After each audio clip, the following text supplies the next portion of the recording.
revelado em nós, a revelação de Cristo em nós. Gálatas 1, vamos ler o verso 12, que diz assim: porque eu não recebi, nem o aprendi de homem algum, mas mediante revelação de Jesus Cristo. Agora os versículos 15 e 16. Quando, porém, ao que me separou antes de eu nascer, e me chamou pela sua graça, aprove revelar seu Filho em mim, para que eu o pregasse entre os gentios, sem detença não consultei carne e sangue. Até aqui. Nosso Pai, te damos graças, porque é pela tua graça que nós estamos aqui nessa noite, com temor e tremor em nosso coração. Pai, abra os nossos ouvidos, para que ouçamos as tuas comunicações. Pai, não permita que nenhuma palavra entre atravessada em nossos ouvidos que venha gerar incertezas. Mas o teu Espírito, Pai, não deseja e não quer que nenhum de nós venhamos a ficar na dúvida.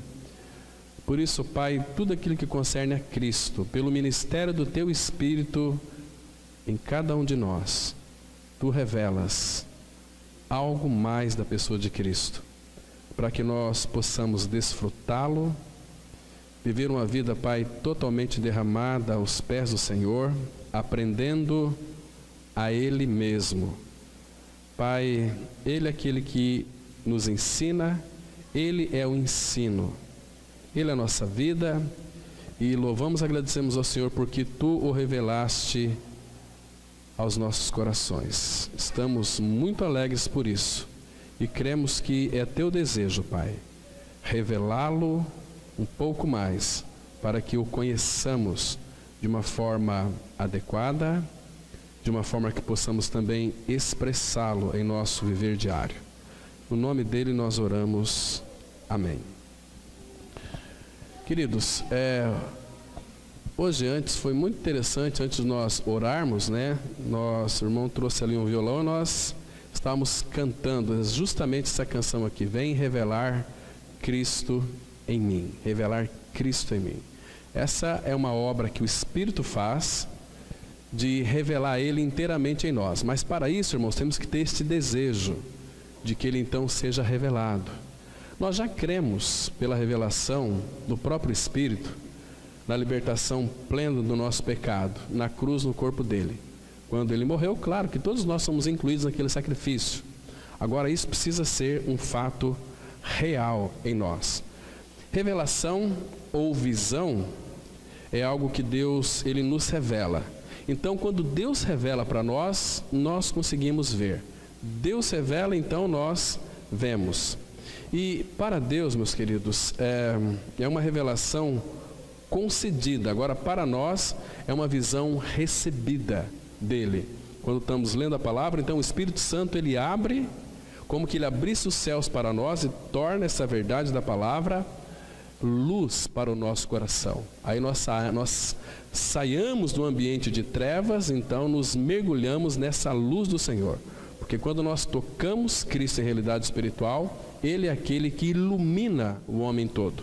Precisamos da luz do Senhor, precisamos da revelação do Senhor. Agora, o Senhor Jesus, irmãos, Ele não irá revelar aos seus servos se de fato nós não formos homens e mulheres dedicados a Ele.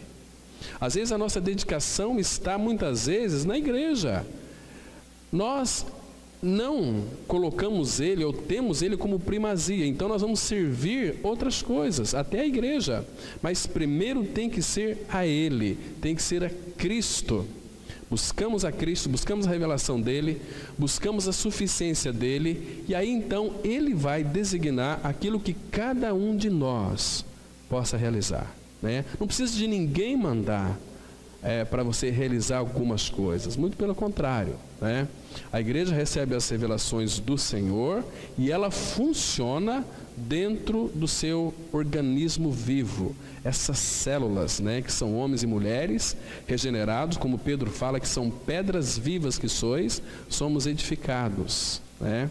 Então todos nós que recebemos a revelação do Senhor, é nossa obrigação, irmãos, edificar o irmão e a irmã, e não ter aquilo somente para o nosso conhecimento, Devemos então partir Cristo, um para com os outros. Isso é algo que de fato o Pai agrada. Então, se eu e você somos de fato servos de Cristo, dedicados a Ele, e não aqueles que estão misturados com o mundo, Ele vai falar, Ele vai revelar pela sua palavra. Muito interessante, porque senão, irmãos, se nós estivermos então mesclados com o mundo começa a fazer parte da nossa mente, os lixos são jogados para a nossa mente, e aquelas imagens todas ficam no nosso interior. Isso impede a revelação do Pai. Um exemplo muito claro, vocês se lembram quando Deus disse para Abraão, Deus disse que para Abraão que iria destruir Sodoma e Gomorra. Ele foi falar com Abraão. Lembra que Ló estava lá em Sodoma e Gomorra, mas Ló, ele era um homem justo, e Pedro vai dizer que ele afligia sua alma, porque ele era justo, via aquelas sodomias, aqueles pecados daquele povo. Isso deixava ele, a palavra fala, deixava ele angustiado, sôfrego, ele ficava sofrendo com aquilo. Mas Deus foi falar com Abraão, lá nas tendas, porque Abraão estava separado do mundo. Então, quando nós estamos mesclados com este mundo, o Pai não vai falar conosco, não vai revelar nada de Cristo para nós, porque vai ser perda de tempo. Nós vamos responder a Ele. Nós temos outras coisas mais interessantes para responder, a não ser o Senhor, irmãos. E hoje nós vimos pela manhã algumas ciladas que Satanás coloca, na vida de muitas pessoas, que às vezes elas pensam que pelo seu conhecimento bíblico estão servindo a Cristo. Na realidade elas são armas eficientes nas mãos de Satanás. Nós vamos aprofundar muito sobre esse assunto aqui, sobre as ciladas do diabo e como combater isto, porque, irmãos, nós estamos em guerra espiritual. E nós não podemos dormir sobre este assunto, porque, como nós temos cantado aqui, o Senhor está às portas. Jesus está voltando para buscar a sua igreja.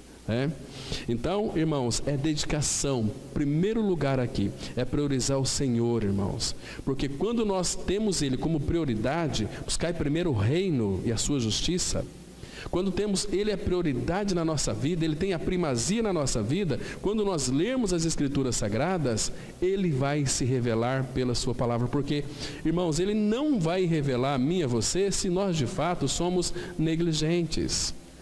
Pessoas às vezes leem a Bíblia talvez por um desencargo de consciência, mas tem que ler as Escrituras. Antes de ler as Escrituras, lembra daquela oração que Paulo fez aos Efésios 1:17, para que o Deus de nosso Senhor Jesus Cristo, o Pai da glória, vos conceda espírito de sabedoria e de revelação no pleno conhecimento dele. É para conhecer o Senhor. Nós o conhecemos tão pouco, irmãos. Então, quando de fato nós então temos essa dedicação a Ele, Pai, eu preciso de revelação na Tua palavra. Ore ao Pai, buscando entendimento e revelação, para que então a palavra seja revelada ao seu coração. Aí você vai ter o falar de Deus. Aí você poderá ser boca de Deus. Entende? Lembra daquele texto de Apocalipse, capítulo 1, os 3 primeiros versículos? Abra lá, vamos analisar esses 3 versículos aqui. Eles nos chamam muito a nossa atenção, irmãos. Vocês sabem que o apóstolo João, desde a sua juventude, quando ele foi chamado pelo Senhor, ele foi um apóstolo dedicado ao Senhor. Ele viveu inteiramente para o Senhor. Então o Senhor poderia usá-lo, porque ele estava nas mãos do Senhor. E ele disse o seguinte aqui, olha, revelação, Apocalipse 1:1, revelação de Jesus Cristo que Deus lhe deu para mostrar aos seus servos as coisas que em breve devem acontecer, e que ele, enviando por intermédio do seu anjo, notificou ao seu servo João. Então João foi notificado dessa preciosa revelação. Aí ele diz o seguinte, João, o qual atestou a palavra de Deus e o testemunho de Jesus Cristo quanto a tudo o que viu. Está vendo? Viu A palavra viu aqui, a raiz dela, essencial, é revelação, que foi revelado, porque Deus se revelou, então ele pôde ver. Visão espiritual e revelação espiritual, como que a mesma coisa. Então, ele viu. Agora, aqui é uma exortação, irmãos. Ele diz assim, olha, bem-aventurados, não todos, mas aqueles que, olha só, leem, e aqueles que ouvem as palavras da profecia e guardam as coisas nelas escritas, pois o tempo está próximo. Irmão, João escreveu isso aqui mais ou menos no ano entre 68 a 74 desta era. João já estava aqui, segundo alguns estudiosos, com 90 anos. 90 anos. Então, ele diz, por que ele disse isso aqui? Olha, feliz aqueles que leem. Lê. Então você lê, você já é um bem-aventurado, você lê a palavra. E aqueles que ouvem as palavras da profecia. Lê e ouvir, e se não guardar, você se torna uma pessoa cada vez mais infeliz, porque se você não guarda essa palavra, como nós dissemos aqui no domingo passado, é como jogar água nas costas de pato. A palavra é água, ela é lançada, ela às vezes cai nas costas de pato. E a pessoa se torna um pato mesmo a vida inteira, sem ter ou experimentar essa realidade de Cristo. Então, guardar, reter as coisas nela escritas, pois o tempo está próximo. Percebe que precisa de haver uma resposta, uma dedicação, guardar no coração. Para que você guardar, o sentido aqui, irmãos, de você comer a palavra de Deus, ruminar a palavra de Deus, retê-la no coração, porque você não vai reter no coração aquilo que não foi revelado ao seu coração, aquilo que de fato você não buscou este entendimento diante do Senhor. Ler, ouvir e reter. Ler, claro, você vai estar lendo individualmente e ouvindo quando tem pregações, não só quando a igreja se reúne, mas também você pode compartilhar com o irmão, com a irmã, o irmão compartilhar com você também a palavra. Isso é muito interessante. Imagina só, se nós todos aqui lêssemos as escrituras essa semana, individualmente, e depois então iríamos compartilhar com os nossos irmãos aquilo que recebemos das mãos do Senhor. Irmãos, é dessa maneira que a igreja ela seria edificada do ponto de vista do Pai. Você recebe uma visita lá na sua casa de um irmão, uma irmã, muito querido. Olha, eu vim aqui compartilhar a palavra. Vamos fazer um chazinho, um cafezinho? Sim, mas vamos primeiro sentar em torno da palavra. Olha, eu quero compartilhar aquilo que o Pai revelou ao meu coração. Que eu reti essa palavra, então eu orei ao Pai, Ele me mostrou a você. Então eu quero trazer para você esta palavra. E você lê a palavra e aquela pessoa escuta a palavra. E ela está sendo edificada. Ela vai reter no coração essa palavra. Agora, irmãos, aqui me veio uma indagação. Por que o Senhor Jesus se revelou ao apóstolo Paulo? Por quê, irmãos? Sendo que tinha naquela época muitos fariseus também, que tinham inteligência, que eram pessoas que liam também as escrituras do Antigo Testamento. Então, por que o Senhor chamou a Paulo? Porque Paulo, nós vamos ver aqui, além de ler, ele meditava, ele retia a palavra no seu coração. Porque, irmãos, Paulo era uma pessoa fervorosa. A palavra fervorosa significa muito dedicada na palavra. Paulo não só lia, mas ele ansiava tanto por agradar a Deus, diferente dos fariseus que liam as escrituras, sabiam toda a lei, mas eles usavam a lei, se escondia atrás da lei, não praticava a lei, porque ninguém conseguia praticar a lei, né? E julgava as outras pessoas. Graças te dou, porque eu não sou como os demais. Jejuo 2 vezes por semana, dou o dízimo de tudo quanto eu tenho, e não sou como os roubadores, como este publicano. Aquele lá foi para casa, não desceu justificado. Aquele publicano que batia no peito, tem misericórdia de mim, ó Deus. A palavra fala que esse desceu para a sua casa justificado. Então, o apóstolo Paulo, irmãos, era fervoroso. Ele tinha o maior prazer em estudar as Escrituras Sagradas. Naquele texto de Gálatas, você se lembra lá no versículo 15, o que ele disse? Aquele que me separou antes de eu nascer e revelou seu Filho em mim. Lembra lá naquele texto? Como que Paulo então sabia que ele foi separado desde o ventre materno? Porque Paulo, ele era um homem dedicado, ele estudava as Escrituras do Antigo Testamento. Lá em Deuteronômio, a palavra fala que Deus não faz acepção de pessoas. Então, se o Senhor Jesus se revelou ali ao apóstolo Paulo no caminho de Damasco, nós vimos alguma coisa aqui no domingo passado, então aquela revelação foi exclusivamente para Paulo, não foi para todos que estavam com ele ali. As pessoas ouviram a voz, lá em Atos 9, mas ninguém senão Paulo teve aquela visão. E por que Paulo então teve essa convicção de que antes dele nascer, Deus o Pai já o havia separado? Sabe por quê, irmãos? Como eu disse aqui, ele era um homem dedicado nas Escrituras Sagradas. Quer ver onde é que como que Paulo obteve isto? Jeremias, capítulo 1, versículo 5, nós conhecemos esse texto. Então aqui vai mostrar de uma forma tão simples, tão maravilhosa, que foi o chamado de Jeremias, então tinha que ser o de Paulo também, né? Diz assim a palavra, Jeremias, capítulo 1, apenas o versículo 4 e 5, mas vamos nos deter aqui um pouquinho no versículo 5. Jeremias 1, 4 e 5, a palavra de Deus, ela diz assim, olha: a mim me veio, pois, a palavra do Senhor dizendo. O que Deus disse aqui para Jeremias? Antes que eu te formasse no ventre materno, eu te conheci. E antes que saísses da madre, te consagrei e te constituí profeta às nações. Está vendo aqui?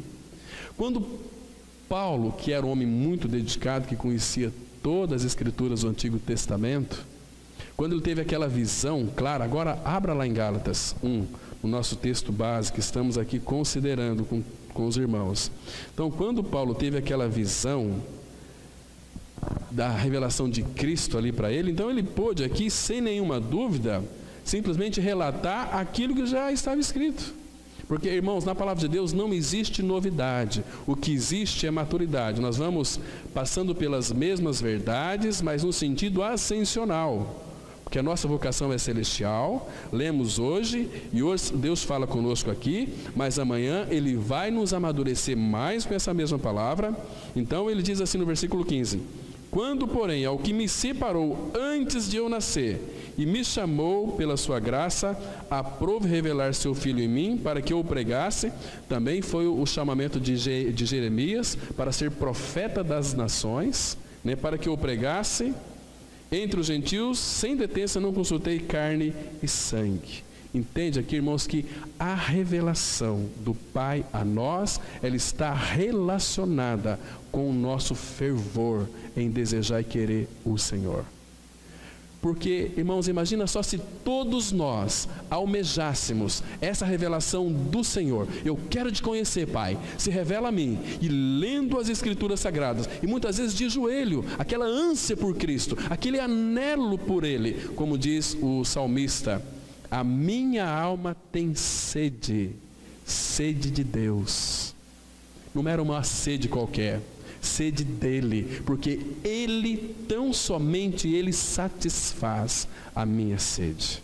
Irmãos, você tem dúvida de que nós não estamos em um deserto?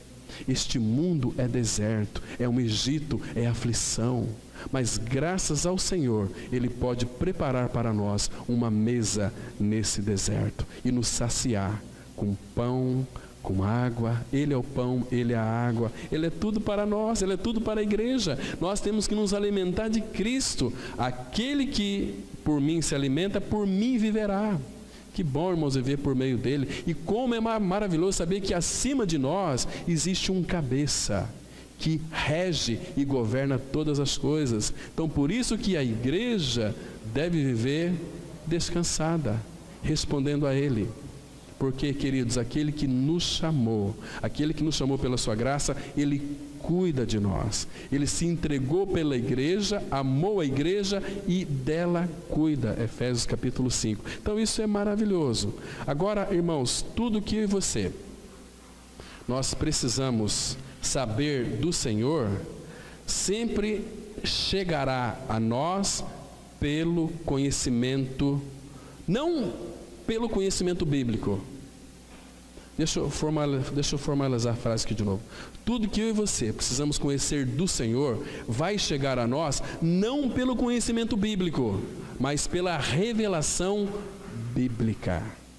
Você quer ter conhecimento bíblico? Leia as Escrituras, leia as Escrituras. Mas se você quiser conhecer o Senhor, você vai pedir sabedoria e revelação, Ele vai revelar a palavra no seu coração. É diferente, irmãos, entre você tão somente ser uma pessoa que vive assiduamente lendo a Bíblia e ser um irmão ou irmã que de fato busca a revelação bíblica.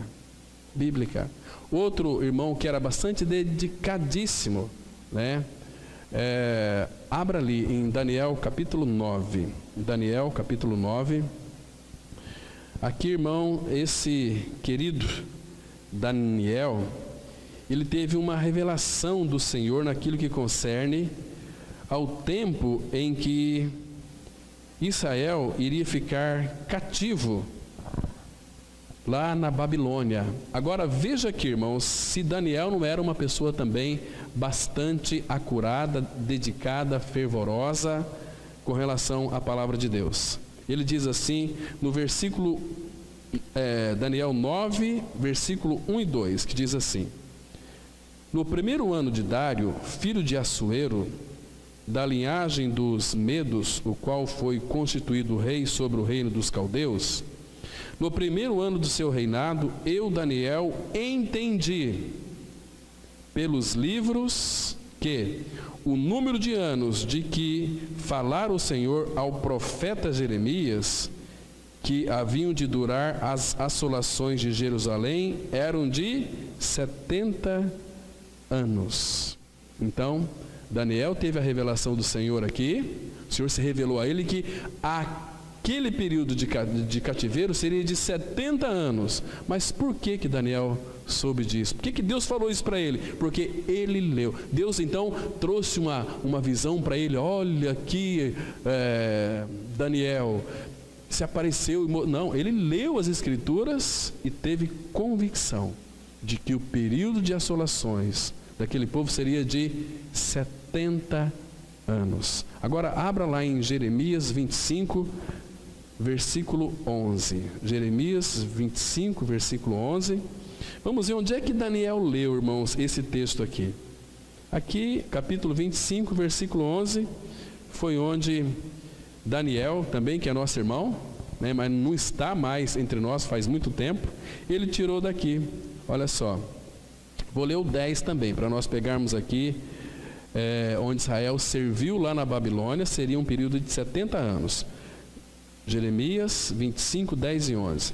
Farei cessar entre eles a voz de folguedo, e a de alegria, e a voz do noivo, e a da noiva, e ao som das mós, e a luz do candeeiro. Toda esta terra virá a ser um deserto e um espanto. Estas nações servirão ao rei da Babilônia 70 anos. Isso não é gostoso saber que muitos anos atrás Daniel também leu essa mesma palavra que nós estamos lendo aqui nessa noite?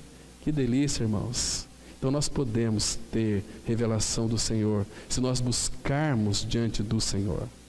Irmãos, isso aqui não é para teólogo, doutor em teologia, é para gente simples, para gente que deseja conhecer o Senhor, para gente que ama o Senhor, para gente que de fato foi conquistado pelo Senhor e quer conhecê-lo, tem essa ânsia por Ele. Então a palavra de Deus vai se tornar muito significativa para aqueles que então vai buscar a revelação do Senhor Jesus Cristo. Isso é tão precioso para cada um de nós. Então, a revelação bíblica, irmãos, ela traz tanto esclarecimento para nós. Lembra lá do Salmo 119, versículo 130, que diz assim: a revelação das tuas palavras esclarece e dá sabedoria aos simples. Simples. A revelação da tua palavra esclarece, porque às vezes você lê, você não vai entender coisa alguma. Você vai entender muitas vezes até uma história bíblica, né? Mas quando você busca por revelação, você vai ter o esclarecimento, você vai ter uma visão, uma direção do Senhor para a sua vida, para a vida da sua família, para aquilo que Ele deseja fazer com você, com o seu ministério. Irmãos, nós temos essa convicção da revelação do Senhor, irmãos. Temos buscado isso diante do Senhor, esse entendimento, essa sabedoria. No mesmo Salmo 119, versículo 18, ele faz uma belíssima oração. Ele diz assim: desvenda os meus olhos, para que eu contemple as maravilhas da tua lei. Precisamos, irmãos, ter os nossos olhos desvendados. O que é desvendar? É tirar as vendas. O apóstolo Paulo conhecia toda a lei, os profetas, os salmos, mas ele era vendado, até que depois ele testemunhou que caíram as escamas dos olhos. Então ele pôde ver claramente quem era o Senhor, quem era a igreja, qual era o eterno propósito do Pai, porque a partir daí, Paulo era um homem muito fervoroso, dedicado, ele buscou as visões e as revelações do Senhor, e Deus deu a ele um privilégio muito rico, que ele pôde definir para nós o que significa ser um cristão. O que é um cristão? É um homem em Cristo. Então Paulo, Deus fez com que ele tivesse uma visão muito linda, irmãos, da glória, de contemplar o Senhor ressuscitado, porque o Senhor disse lá em Atos, ele disse o seguinte: olha, eu apareci para você e vou aparecer mais vezes ainda, porque o Senhor sabia que Paulo iria buscar essas visões, essas revelações, e Paulo não foi desobediente a ele, à visão. Então Paulo pôde ter sido pelo Senhor arrebatado em espírito. Olha que lindo, irmãos, abra lá em 2 Coríntios capítulo 12, que visão preciosa que Paulo teve, né? Às vezes nós ficamos pensando assim: puxa vida, eu queria ser como o apóstolo Paulo, né? Se eu perguntar aqui, quem gostaria de ser como o apóstolo Paulo aqui? Eu creio que poucas pessoas levantariam a mão, né? Porque segundo a tradição, o apóstolo Paulo depois ele foi decapitado, né? Na guilhotina, né? O velho Paulo foi lá, colocou sua cabeça ali naquela guilhotina e soltaram e cortou cabeça para um lado, corpo para o outro. Nós queremos um cristianismo muito acomodado, de florzinhas. Ai, Jesus te ama e eu também. Meu Deus do céu, que coisa mais pobre é essa? Cristianismo autêntico, irmãos, sem visão espiritual, não tem cristianismo verdadeiro. Por isso que existem hoje uma camada de evangélicos perdidos dentro dos templos evangélicos, sem nenhuma visão, sem nenhuma revelação, fazendo aquilo que lhe dá na teia, faz aquilo que eles querem, não tem temor nenhum, entende? E Paulo diz aqui, então ele começa a passar para nós aqui, capítulo 12 de 2 Coríntios, versículo 1: se é necessário que me glorie, ainda que não me convém, passarei as visões e revelações do Senhor. Irmãos, graças a Deus que o Espírito Santo permitiu que ele passasse para nós isto. E se Paulo tivesse que escrever algo mais aqui, ele escreveria, mas não lhe foi permitido, né? E então ele disse assim: conheço um homem em Cristo. Ele está falando dele mesmo. Este homem em Cristo é o apóstolo Paulo mesmo. O que é um cristão? É um homem em Cristo. Fora de Cristo, nada. Um homem em Cristo é um cristão, né? Conheço um homem em Cristo que há 14 anos foi arrebatado até o terceiro céu. Se no corpo ou fora do corpo eu não sei, Deus o sabe. E tem muita gente que tem essas visões loucas aí, dizendo que eu contemplava o meu corpo lá, eu vi, eu saí de uma cirurgia, eu morri, eu saí do meu corpo e vi. Mentira demoníaca. Nós vamos estudar isso aqui no assunto da maturidade aos domingos pela manhã. Como é que Satanás consegue iludir a mente de pessoas cristãs que confessam a mensagem da cruz, mas que não têm uma mente renovada. Nunca experimentam a boa, perfeita e agradável vontade do Pai, né? Então aqui, se no corpo ou fora do corpo não sei, Deus o sabe, e sei que tal homem se no corpo ou fora do corpo não sei, Deus o sabe, foi arrebatado ao paraíso e ouviu palavras inefáveis, as quais não é lícito ao homem referir. De tal coisa me gloriarei, não porém de mim mesmo, salvo nas minhas fraquezas. Irmãos, Paulo teve uma visão linda de Cristo no paraíso. Vocês entendem, irmãos, por que Paulo ele escreveu assim? Volta aqui em 2 Coríntios mesmo, agora no capítulo 5. Por ele ter essa revelação aqui, ele pôde escrever isso aqui, olha. Presta atenção, 2 Coríntios 5, versículo 8. Será que nós temos essa convicção também, irmãos? 2 Coríntios 5, 8, Paulo ele diz assim, olha. O 7, ele diz assim, andamos, visto que andamos por fé e não pelo que vemos. Agora, olha o 8. Entretanto, estamos em plena confiança. A palavra confiança aqui no grego é convicção. Estamos em plena convicção, preferindo deixar o corpo e habitar com o Senhor. Opa, está vendo aqui? Paulo, o desejo dele, ele preferia deixar o corpo e habitar com o Senhor. Por que Paulo tinha tal convicção? Porque foi revelado a ele. Ele vai repetir isso aqui em Filipenses, no capítulo 1, abra lá, acompanhe comigo a leitura aí, por favor, irmãos. Filipenses, capítulo 1, versículo 23. Olha o que ele diz aqui, parece um absurdo, né? Parece que o apóstolo Paulo era um louco, era um demente, né? Mas o homem natural nunca vai compreender isso, irmãos. O homem natural nunca vai entender isso. Aqui só vai entender o homem e a mulher espiritual. E que também vão desejar isso, porque tem a revelação de Cristo. Ama o Senhor. E quando nós amamos a Cristo, nós queremos estar com Ele para sempre. Ora, vem, Senhor Jesus, nos buscar. Nós estamos com saudade de Ti. Paulo, assim que ele terminou a carta aos Coríntios, ele escreveu assim, Maranata. Ora, vem, Senhor Jesus. Naquele tempo, que já faz mais 2000 anos atrás, foi escrita essa carta, e hoje, irmãos, o Senhor está às portas. E ele diz aqui, no verso 23, Filipenses 1, 23, ora, de um e outro lado estou constrangido, tendo o desejo de partir e estar com Cristo, o que é incomparavelmente melhor. Nada pode se comparar do que estar com Cristo. Hoje nós estamos em Cristo. Se alguém está em Cristo, nova criatura é. E Cristo está em nós. Mas aqui ele está dizendo o seguinte, olha, eu prefiro, tendo o desejo de partir e estar com Cristo, porque agora eu vou vê-lo como Ele me vê.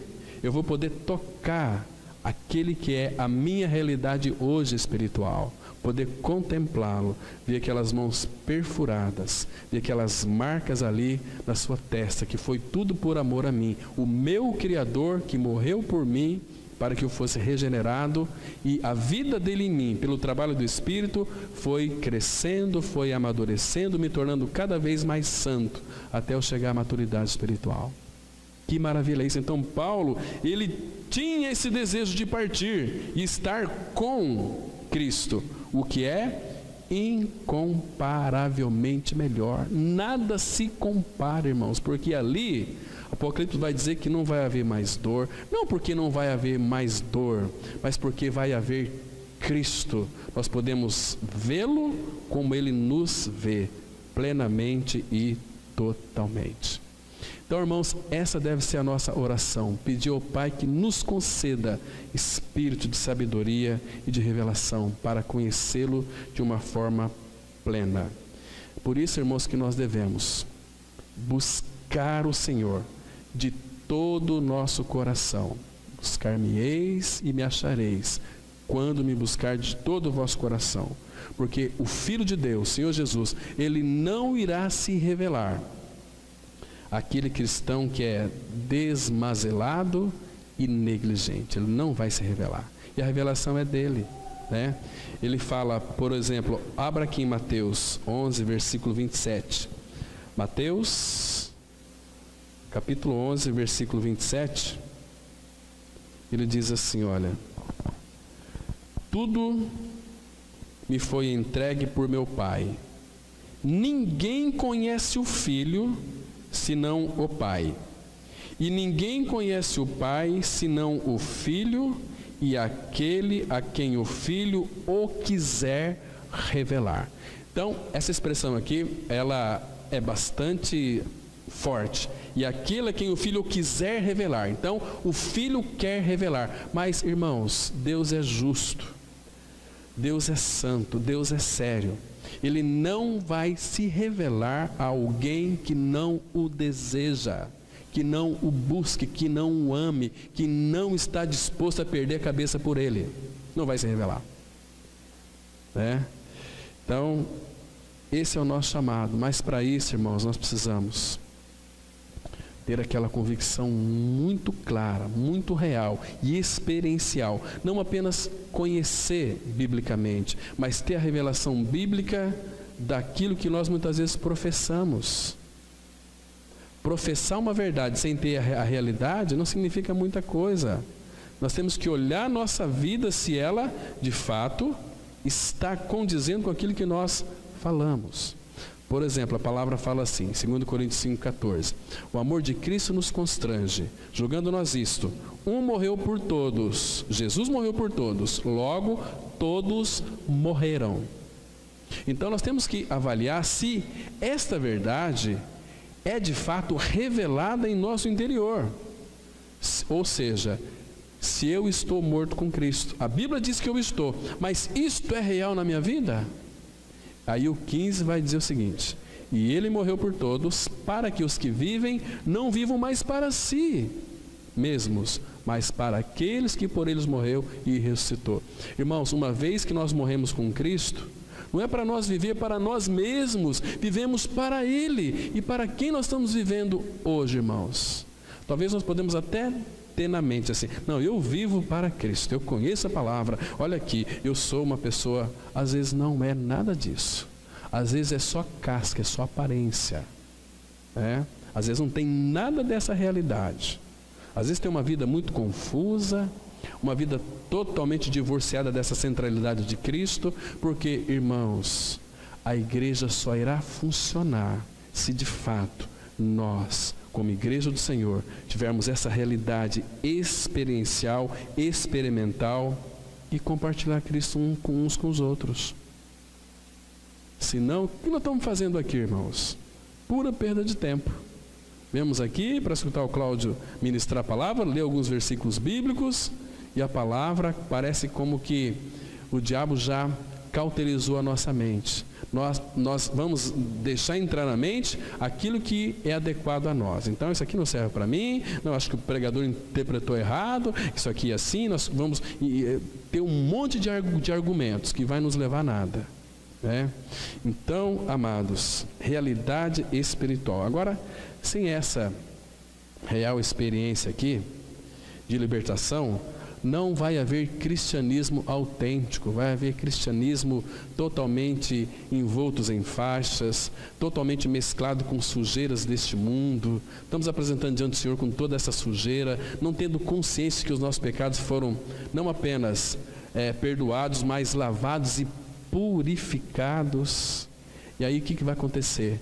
O Espírito Santo não vai bordar as belezas de Cristo em nós.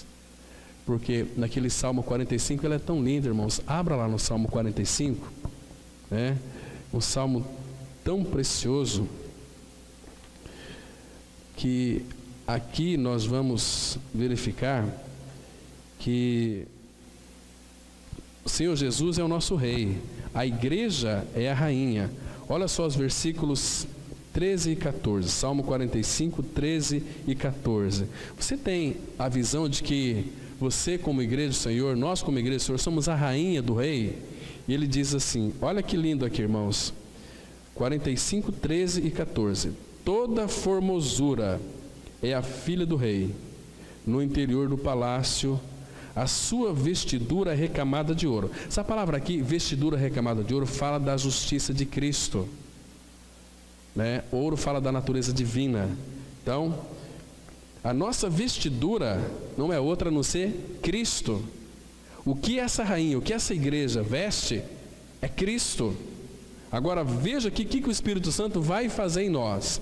Ele vai bordar em nós as belezas do nosso Rei, do nosso Cristo, que diz assim no versículo 14: em roupagens bordadas. Essas são as bordaduras, os pontos, as belezas de Cristo que o Espírito vai bordar em nós agora, para a gente se parecer com o Filho, porque nós temos que ser conformes à imagem de Cristo. Entende aqui, irmão? Então, em roupagens bordadas, conduze-na perante o Rei. As virgens, suas companheiras que a seguem, serão trazidas à tua presença, serão dirigidas com alegria e regozijo e entrarão no palácio do Rei, para nós desfrutarmos de tudo que é dele. Tudo que é dele é nosso. Está vendo, irmãos? Que preciosidade é a igreja. Rei é o Senhor. Então, a rainha aqui é a igreja. Então, nesse salmo, você descobre, aqui, de uma forma tão clara, que a rainha está pronta para o rei. Agora, como ela se aprontou para o rei, irmãos? Como? Ela tem sobre si uma vestidura de ouro depurado. A vestidura de ouro depurado aqui é Cristo. Cristo, ele é a nossa justiça, como diz lá em Jeremias, capítulo 33, verso 16, que ele é a nossa justiça. Senhor, justiça nossa. Irmãos, então, não pense que a revelação vai cair no coração de pessoas que vivem de aparência. Não vai cair. Vou falar para vocês um princípio aqui fundamental. Por favor, irmãos, guardem bem isto. Guarde bem isso no coração, como vindo do Senhor. Abra sua Bíblia no Evangelho de Marcos, capítulo 11, versículo 12 a 14. Marcos 11, de 12 a 14. Quero explicar para vocês aqui um princípio da figueira. Porque existem muitas pessoas vivendo de aparência, sem realidade espiritual nenhuma, né? Vivendo para si, de si para si. Mas aqui tem um princípio que quero passar para os irmãos. Então vamos ler com bastante cuidado. Marcos 11, dos versículos 12 a 14. A palavra diz assim: no dia seguinte, preste atenção na leitura, irmão. No dia seguinte, quando saíram de Betânia, teve fome. E vendo de longe uma figueira com folhas, foi ver se nela, porventura, acharia alguma coisa. Aproximando-se dela, nada achou, senão folhas. Agora presta atenção no final do versículo 13 aqui. Porque não era tempo de figos. Olha o 14. Então lhe disse Jesus: nunca jamais coma alguém fruto de ti. E seus discípulos ouviram isso. E lá em Mateus 21, 18 a 22, vai dizer que Jesus amaldiçoou essa figueira e ela murchou. Agora, irmãos, qual é o princípio aqui? Era tempo de figos? O versículo 3 aqui está dizendo que bem no finalzinho, na última frase, porque não era tempo de figos. Era tempo de figos? E se não era tempo de figos, irmãos, por que a figueira tinha que ter figos? Por que será? Não era tempo de figos. E por que ela tinha que ter figos? E Jesus foi buscar nela figos. Por que será? Por quê? Né? Se não era tempo de figos, por que a figueira tinha que ter figos? Então Jesus amaldiçoou uma figueira aqui, numa época que não era tempo de figos.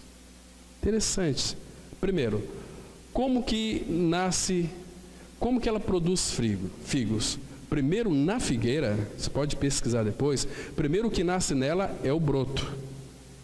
Nasce o broto, depois o figo e só depois as folhas. Está entendendo? A figueira nasce primeiro o broto, né, depois o figo e depois as folhas. Nunca primeiro as folhas e depois os frutos. Porque nessa ocasião aqui, todas as demais figueiras não tinham folhas, mas essa aqui tinha. Né? Nenhuma das outras tinha folhas, mas essa aqui tinha. Né? Mas a que Jesus amaldiçoou tinha folhas. Você entendeu aqui, irmão? Você entendeu o princípio aqui? Então, essa figueira, ela queria dizer para todas as outras que ela tinha fruto. Muitas folhas. Então eu tenho meus frutos. Mas Jesus foi investigar essa figueira. O que ele achou lá? Senão folhas. As folhas lhe davam apenas aparência de que ela frutificava, mas ela não tinha frutos, ela não frutificava. Ela era uma aparência. E Jesus chegou para ela e disse o seguinte: cadê teu fruto? A figueira respondeu: eu não tenho fruto. Então Jesus disse para ela: mas você não devia ter folhas. Por que essas folhas se você não tem fruto? Por que você tem folha e não tem fruto? Então, ninguém mais coma fruto de ti. E foi isso que aconteceu aqui, né? Irmãos, você quer viver uma vida de aparência? Você está vivendo uma vida de aparência? Qual será o seu fim então? Se você vive uma vida de aparência, é você secar, murchar, para nada presta. Abra a sua Bíblia no Evangelho de João, capítulo 15. Olha o que diz o versículo 2. João 15, verso 2. A palavra, ela é tão clara em nos mostrar aqui alguns princípios tão preciosos. Versículo 1 vai dizer que Jesus está dizendo que Ele é a videira verdadeira e meu Pai é o agricultor. Agora, olha o versículo 2 aqui. Todo ramo que, estando em mim, não der fruto, Ele o corta, e todo que dá fruto limpa, para que produza mais fruto ainda. Irmãos, isso aqui é muito sério, irmãos. Se nós estamos em Cristo Jesus, ligado à oliveira, o ligado à figueira, porque ele também é uma figura linda da figueira, como que não vamos produzir frutos? Se nós que somos um ramo, estamos ligados a Cristo, vamos produzir frutos. Agora, se a nossa vida não está produzindo fruto, significa que nós temos uma mente carnal inchada de conhecimento bíblicos, de doutrina, e sabemos fazer as coisas perfeitamente bem. Nós sabemos orar, nós sabemos como dar conselhos, nós sabemos fazer tudo como o cristianismo pede, mas sem vida, sem realidade espiritual, vai ser cortado, vai secar-se, porque só tem folha, só tem aparência de cristianismo, mas é vazio de vida de Cristo, não tem realidade. Estão me compreendendo aqui, irmãos? E um dos frutos maravilhosos que a nova criatura tem que produzir é fruto de arrependimento. Abra sua Bíblia em Mateus, capítulo 3, os versículos 8 a 10.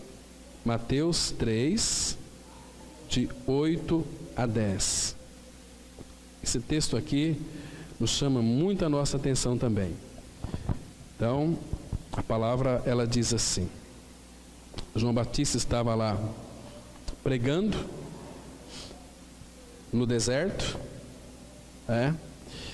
e apareceu muitos religiosos querendo ser batizados ali. E ele disse aqui no versículo 7: vendo ele, João Batista, porém, que muitos fariseus e saduceus vinham ao batismo, disse-lhes, olha que palavra dura que ele disse aqui para aqueles fariseus e saduceus: raça de víboras, quem vos induziu a fugir da ira vindoura?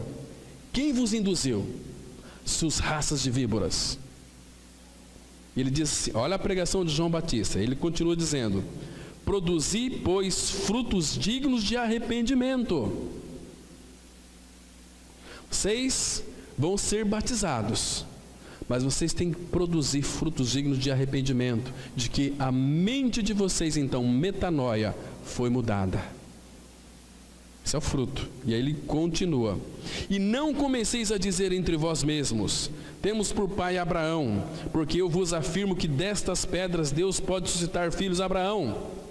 Nós somos filhos de Deus, nós conhecemos a mensagem da cruz. Conhecer é uma coisa, experimentar a realidade da mensagem da cruz é outra coisa totalmente diferente, irmãos. Porque o versículo 10, ele é muito duro. Ele diz assim: já está posto o machado à raiz das árvores. Toda árvore, pois, que não produz bom fruto, é cortada e lançada ao fogo. Está vendo aqui? Isso é muito sério. Nós não podemos brincar de cristianismo, irmãos.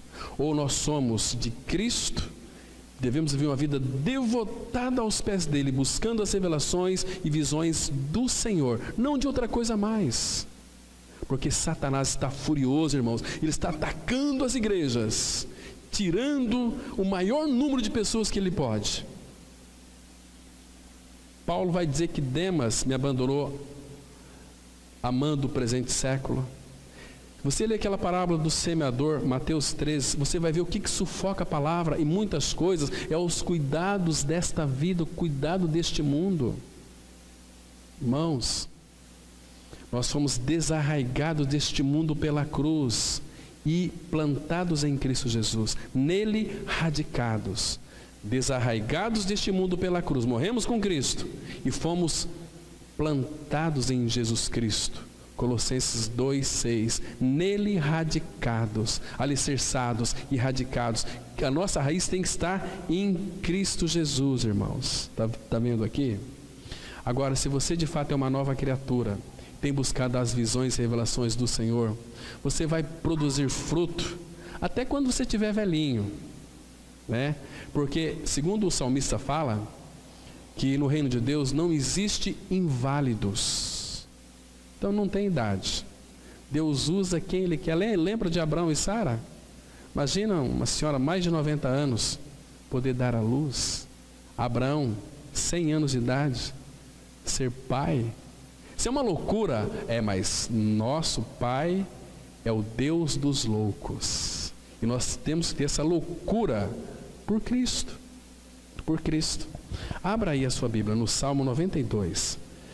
Salmos 92, a partir do versículo 12, de 12 a 15.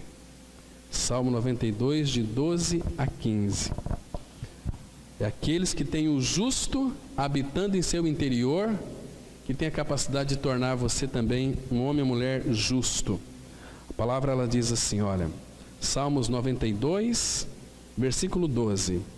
O justo florescerá como a palmeira, crescerá, olha aqui, maturidade espiritual, crescerá como o cedro no Líbano. Agora você pesquisa, aonde que o cedro vai buscar água? Porque a vida cristã é para baixo, é vida em profundidade com o nosso Senhor, né? Versículo 13. Se nós, irmãos, estamos em Cristo, nele plantados, vamos produzir frutos. A palavra fala assim, plantados na casa do Senhor, florescerão nos átrios do nosso Deus. Olha o 14, que lindo. Na velhice darão ainda frutos, serão cheios de seiva e de verdor. Para quê, irmãos? Para anunciar que o Senhor é reto. Ele é a minha rocha e nele não há injustiça. O que nós precisamos hoje, irmãos? A obra já foi consumada. Temos que pedir visão e revelação do Senhor, não para que Ele faça algo na sua igreja, mas pedir revelação para que então nós nos dê revelação sobre aquilo que Ele já fez. Ele já fez tudo, consumou a obra. Então, Pai, nos dá revelação daquilo que Tu já realizaste. Se, irmãos, se houver esse desejo em nosso coração, Ele vai se revelar a nós. Então, graças ao Senhor, pela dedicação do apóstolo Paulo, então o Senhor pôde se revelar a ele. E através dele, essas 13 cartas que ele escreveu, chegou em nossas mãos. Amém. Vamos ter uma palavra de oração. Pai, muito obrigado mais uma vez pela leitura da Tua Palavra que nós fizemos nessa noite. Obrigado, Pai, pela liberdade que nós temos na pessoa de Cristo, como igreja do Senhor, ó Pai. Nós vimos aqui, ó Pai, muitos textos que muitos deles estão além da nossa capacidade de conhecermos em profundidade, mas pelo Teu Espírito revela para nós. Pai, inclina o nosso coração para Ti mesmo. Nos leva a viver uma vida com o Senhor num plano mais alto. Pai, nós queremos crescer, Pai, tanto no Senhor. Por isso, tira as vendas dos nossos olhos para que nós possamos ver claramente. Queremos ver apenas homens como árvores, mas ver claramente. Abre os nossos olhos, abre os nossos ouvidos. Torna o nosso coração sensível aos sussurros do Teu Espírito. Porque Ele não vai comunicar outra coisa, nós temos certeza disso, a não ser o Teu Filho. É tudo que nós precisamos, ó Pai. Continue a nos edificar, porque Tu és o edificador. E nós precisamos, ó Pai, de sermos amadurecidos cada dia mais. Pai, nos dê uma semana guardados em Teu nome. Aviva a Tua obra em nosso meio.